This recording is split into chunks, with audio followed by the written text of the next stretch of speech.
whatever business they choose to go do, I think learning how to go sell will help them launch that business and quickly get feedback on, do you actually want to do this? Want to do something else? And I think it's a very transferable skill in any area that you're in. Welcome to the Freedom Point Real Estate Podcast, where we talk about creating more time freedom through passive real estate investing. Passive investing in real estate challenges conventional investment wisdom. We are passionate about learning and sharing resources with others who are ready to transform their investing mindset. Quick disclaimer as always, I am not a CPA, I am not an attorney or a financial advisor. This is not financial advice, not telling you or anyone else what to do. The views and opinions expressed in these podcasts are provided for education and informational purposes only and are not necessarily the views of my employer, ADP. I'm glad you're here. Now let's dig in.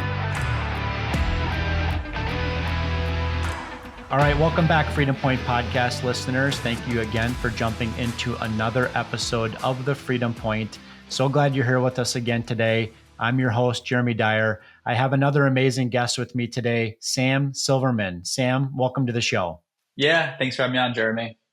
Yeah, absolutely. Looking forward to the conversation. For those that don't know Sam, I'll say that he's been somewhat of a friend of mine over the course of the last couple of years. I've really enjoyed, following Sam on all the various podcasts that he's guested on before, and really learning from him as a mentor. He may not think he's a mentor of mine, but he absolutely has been in the space. I definitely, have admired, his work and what he's up to in the space. Sam's story is very similar to my own, I would say. I'd say we're probably cut a lot from the same cloth. He's been an entrepreneur himself, since his early teenage years, with building and selling an event planning company, at the ripe old age of 14. Sam's also been in the technology, sales world for a number of years historically in the past.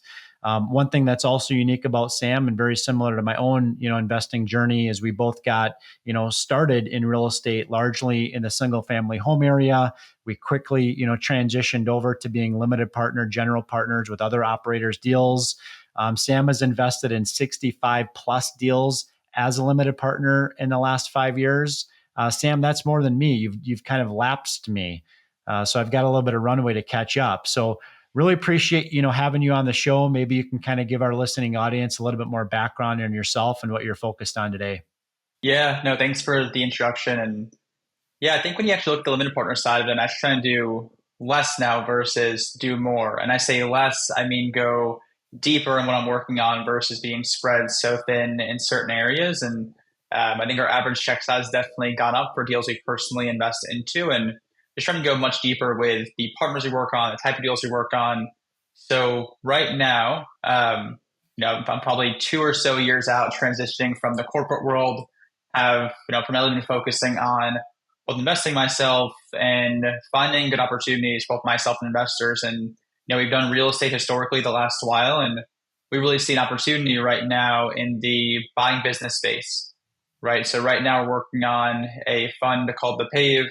We're going out and buying paving companies from that typical baby boomer retiring type persona that is looking to go cash in on their 20, 30, 40 years of success that they've had and go take some chips off the table and go move to more of a passive retirement type role.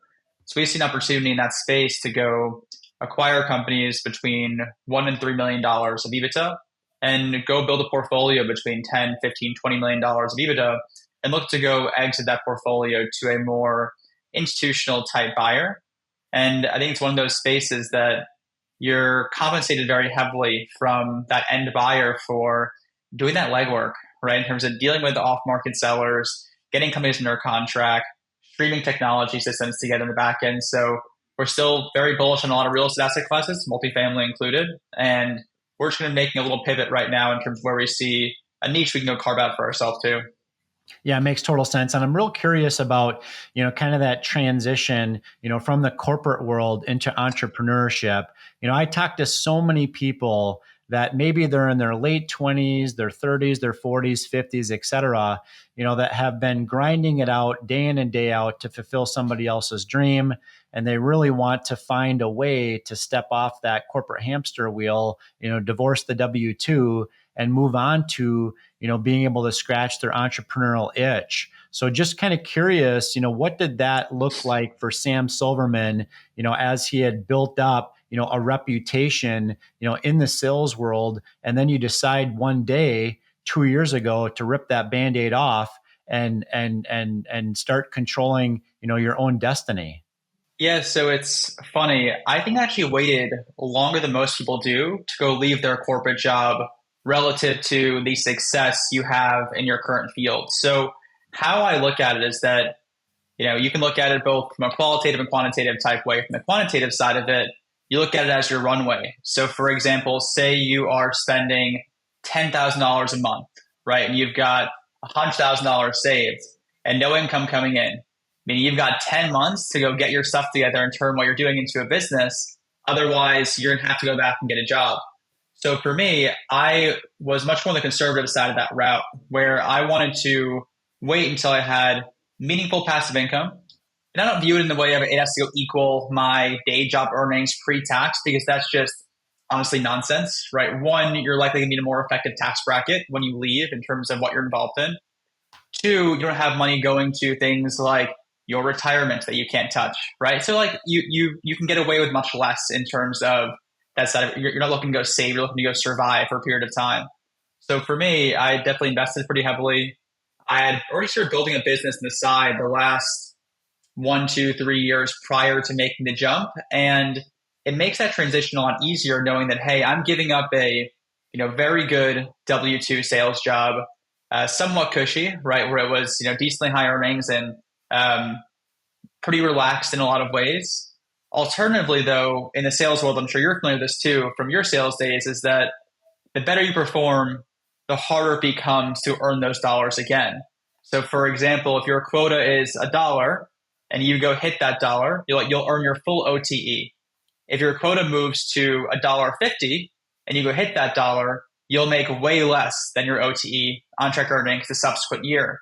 So that's what I was seeing in the sales world, is that I was at companies for about 2 years apiece for a few years. And first year, very good earnings. Second year, much harder work, much less success, and therefore much less compensation, even if similar production. So actually, my boss was the one who told me it was my time to go. Like, him and I were super close friends, worked with him for 6 years, 3 different companies. And it got to a place where I started being bitter going to work, right? Like I was making the whole team environment worse by being sidetracked and almost resentful that I had to go be there at times. And really, it was pretty common knowledge that I was doing something else at the time that was big enough where I can go leave it. And my boss at the time, who was our quote unquote CRO of the organization, in a sales leadership meeting, announced my last day to the whole leadership team. And I didn't know he was doing that. So I'm like, okay, this is now official. And it's a really good wake up call in terms of, okay, now you're going all in that sense. Yeah, no, that makes sense. I think there's a lot of people that are listening to this podcast episode that can absolutely resonate, with your story, right?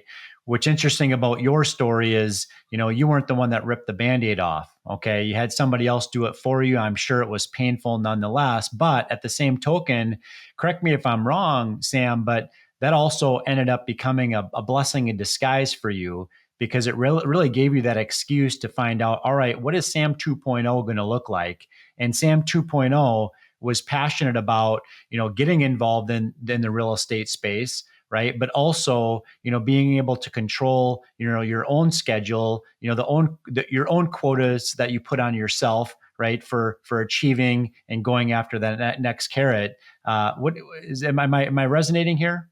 Yeah, I almost view it as the post-college kid who's living at home, right? Who needs their parents to go kick them out of the house to go truly achieve what they can go achieve.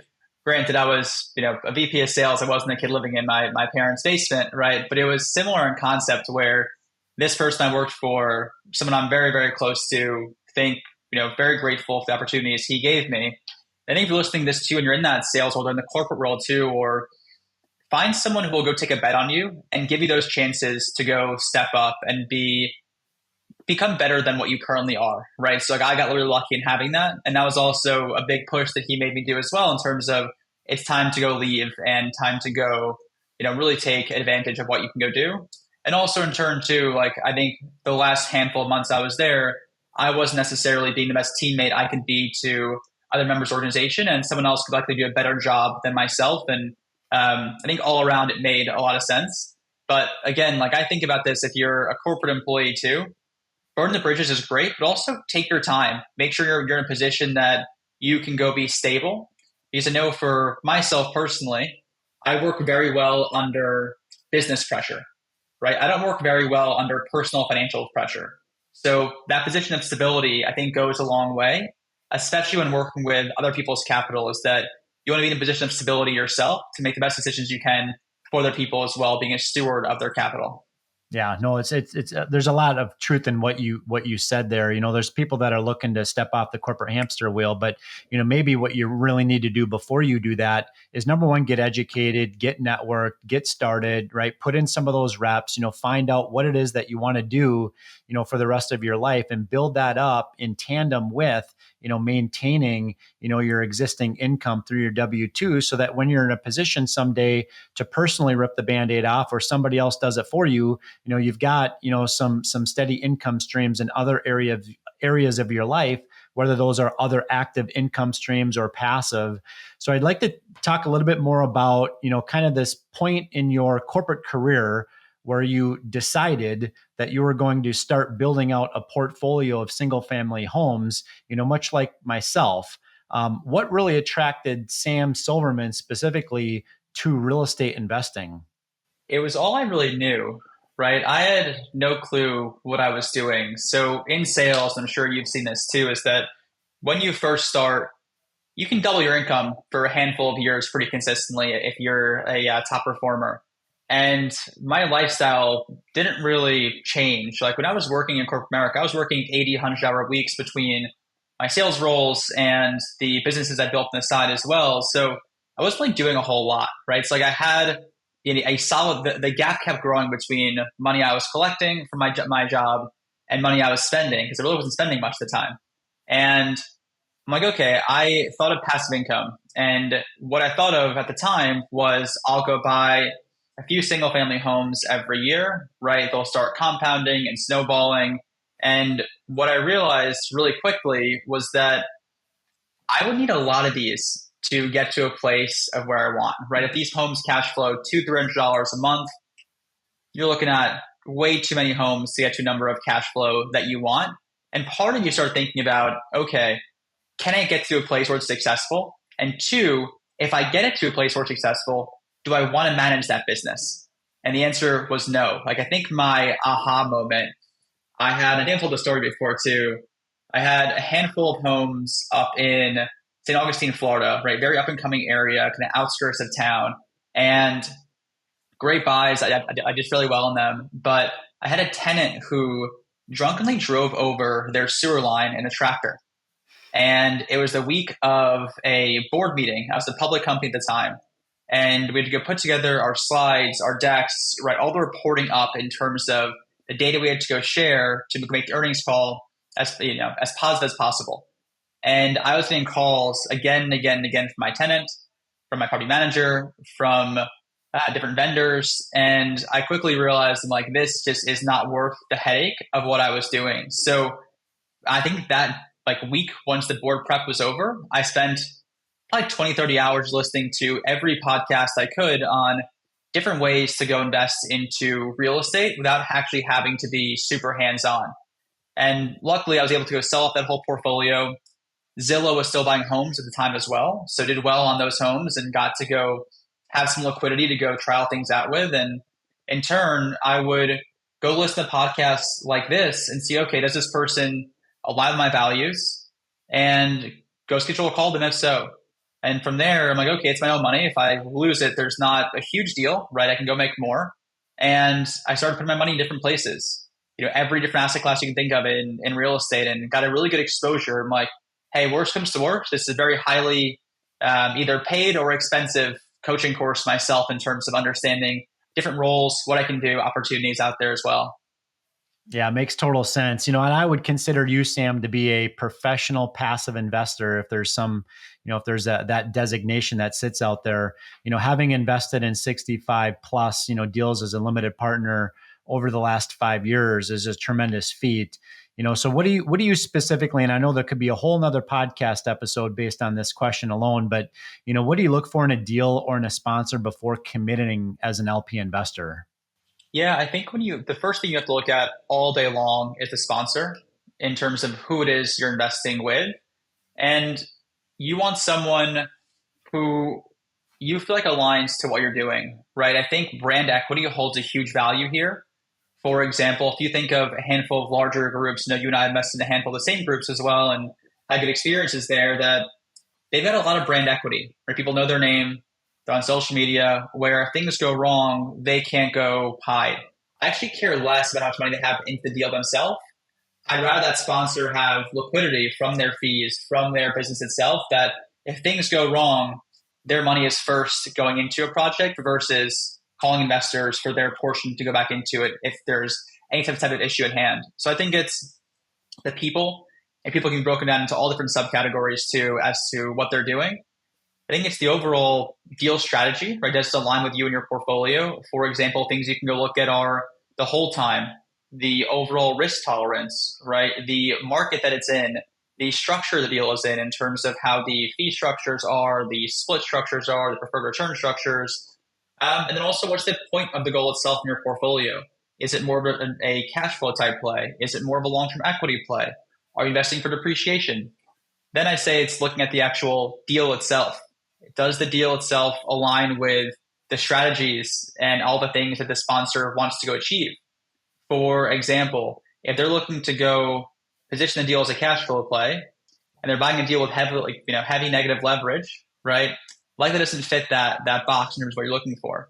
So I think as an LP, there's a few things you can go check for in terms of big assumptions, right? When you're looking at a deal, and you don't have to go be an expert underwriter, you have to go look at a few key metrics. You want to go see where they buying the deal versus comps, speaking of real estate specifically. What is the exit cap they're assuming, as that ties to a huge piece of valuation?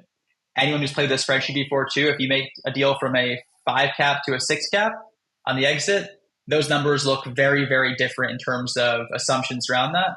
Seeing, for example, multifamily, the rental increases versus competitors, right? Because when you look at buying real estate, say you're buying an apartment complex, you have to make sure that the market itself can go support that. I don't care how nice you make the interior of a unit. If that unit is in a war zone, your rent is likely very capped on what the market will go pay for it. So again, I'd say it's the operator, number one, like first and foremost, you bet on people all day long. Good sponsor, bad deal over, good deal, bad sponsor. The market and the actual underlying asset class that you're going into. And then it's the deal itself and kind of how does it align to what you want that deal to go accomplish for you, and what's your confidence interval in that the sponsor can go deliver on all those things that they're promising you to go deliver on.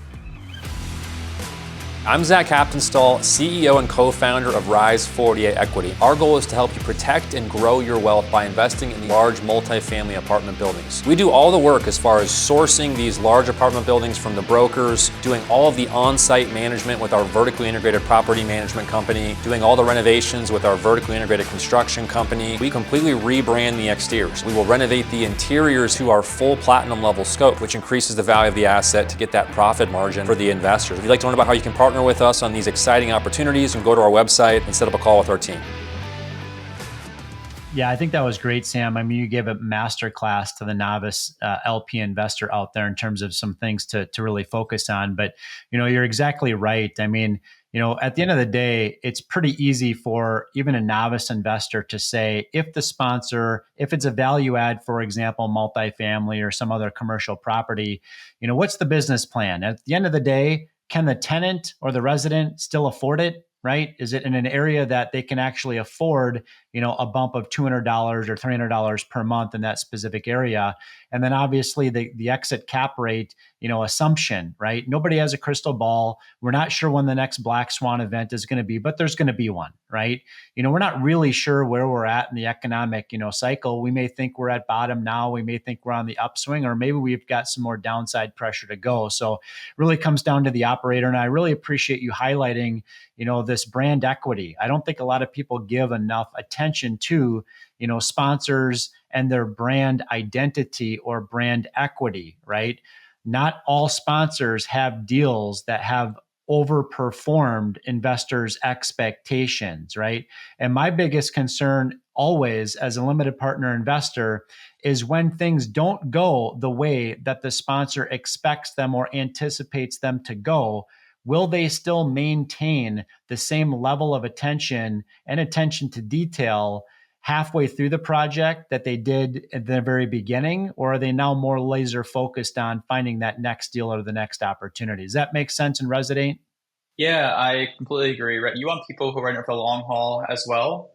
I would always rather find someone who is on the come up versus who's already kind of made it in that sense as well. Right, I think you get better access. I think you get the longevity side of it as well, right? I mean, for myself, I just turned 30 and I like working with people in a similar age bracket on the sponsorship side too, for the reason that I know when they look at things in a 20, 30-year horizon going forward of doing deals, ethics comes into play in a huge way where you make sure that you're doing things the right way. It's very easy to come back, not very easy, but it's doable to come back from a deal not going as planned, right? It's much tougher to come back from things that you didn't feel as though were ethical or transparent, right, in that process. So you want people who are viewing things for the long haul when looking at partners, when looking at opportunities, and kind of aligning yourself to people or certain groups of people as well. Yeah, makes total sense. Now, I know that your projects historically, Sam, cover a wide range of different, asset classes, including real estate, debt, and even your service-based business roll-ups with your paving companies. So, how do you decide, which specific asset classes to focus on? And maybe let's talk specifically about, your new kind of plans for the future of acquiring, businesses specifically on the paving side, residential paving. Am I saying that right? Is it residential, commercial? Tell us, unpack that a little bit more. Yeah, so on the paving side of it, we've acquired one company so far. We have one more under contract and expect to close in between 4, 6, 7 companies over the next 12 months. The first company we acquired out in Phoenix, Arizona, they're focused on commercial work.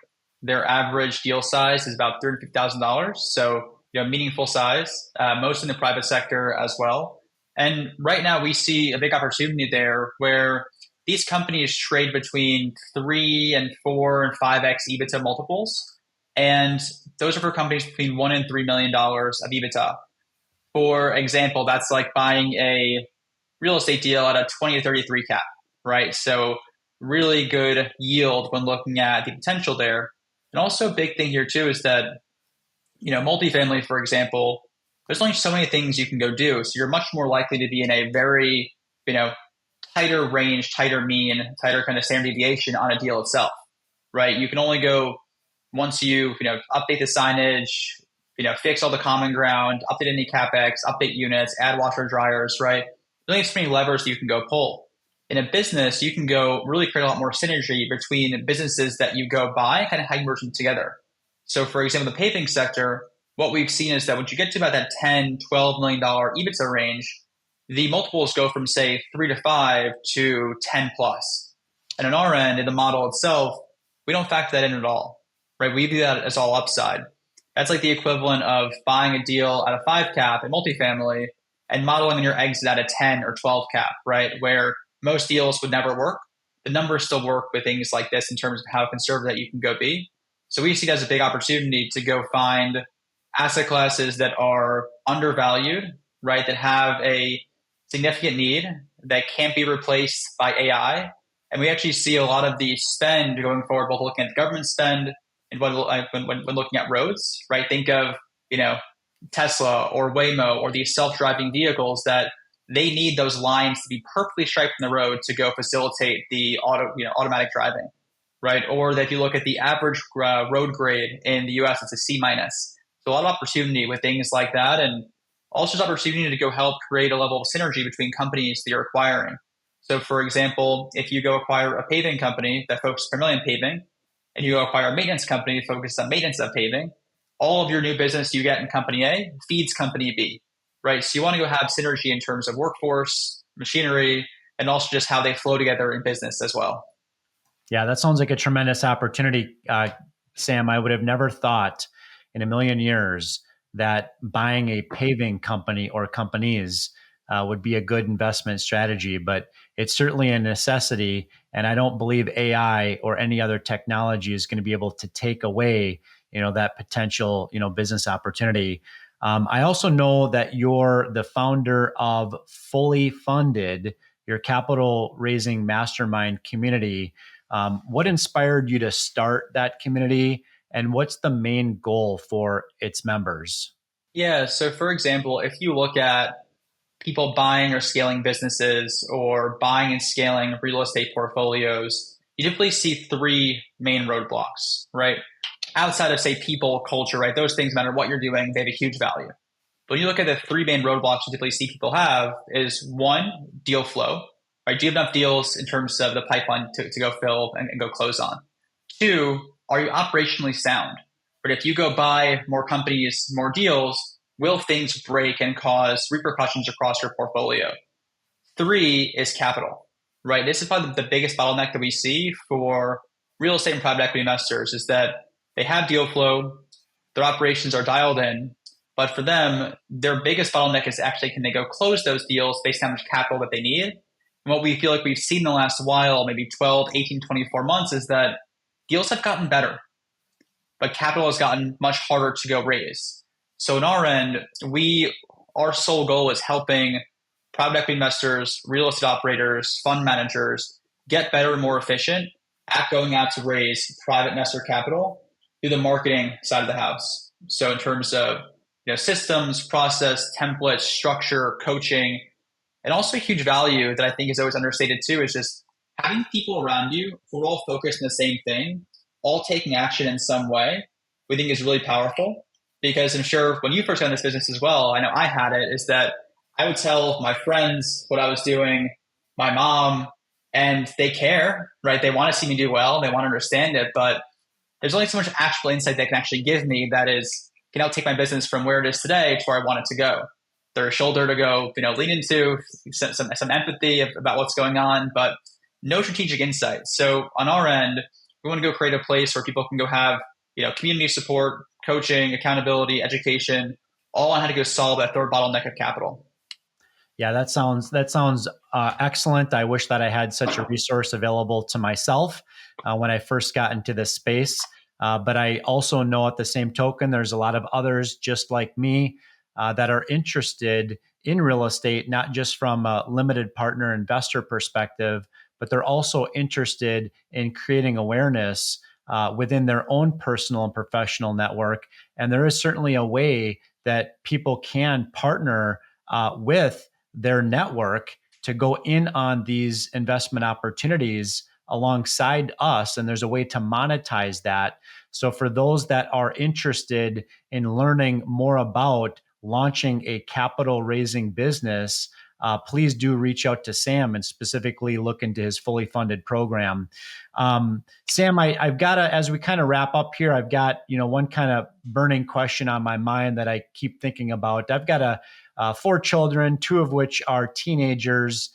They're very entrepreneurship minded. The likelihood of them going to work for corporate America someday is slim to none.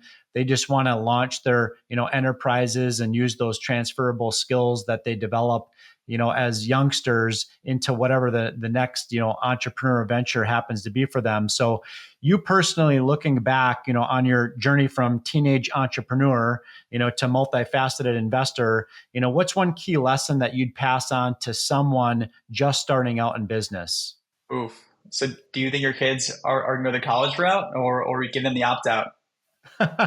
Well, let's just pretend like they're planning on checking that box before they move on with their entrepreneurial efforts, while at the same time checking that education box, they're also going to continue to build up and scale up their businesses.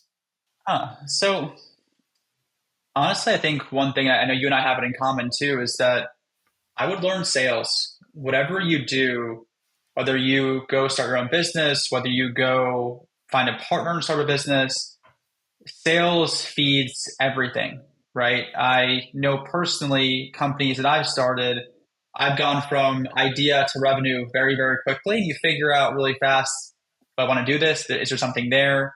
I think it'll help people go 0 to 1 really efficiently. And it's a skill that will apply to every area of your life, whether it be, personal life, dating, business, right? The ability to go understand how to go approach new people that fit a certain criteria that you want to have, whether it be a partner, whether it be an investor, right? And be able to go find common ground in a win-win scenario for everyone. I think people often view sales as an I win, you lose type scenario, but people I know who are very thoughtful how they approach it are the best people at creating win-win environments for everyone, and getting someone to go do something that you want them to go do, and them feeling as though it's their decision and they feel very strongly behind it, is the most powerful skill I think you can go have. So whatever business they choose to go do, I think learning how to go sell will help them launch that business and quickly get feedback on, do you actually want to do this? Want to do something else? And I think it's a very transferable skill in any area that you're in.